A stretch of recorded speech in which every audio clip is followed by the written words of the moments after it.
যে মানুষটা মাথায় ইট বয়ে নিয়ে যাচ্ছে ও কোনো দিকে পশ্চিম দিকে আসার যায় না, ভুল করে কোনোদিন মসজিদে চোখ আর না যায় না, পাগলা বলা।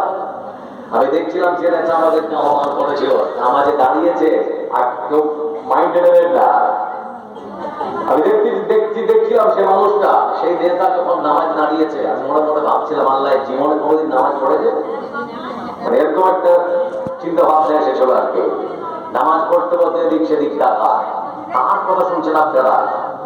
মনে রাখবেন একটাই কথা, আমাদের একজন সাহায্যকারী আছে, দিলকে।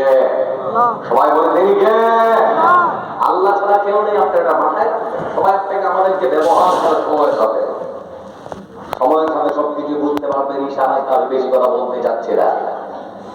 তো বলছিলাম বন্ধু আমার, আমরা মানুষ, আমরা সৃষ্টির সাহায্যে মানুষ যতক্ষণ পর্যন্ত তার মনুষ্যত্ব ধরে রাখতে পারবে ততক্ষণ পর্যন্ত সে মানুষ। মানুষ যদি মনুষ্যত্ব হারিয়ে ফেলে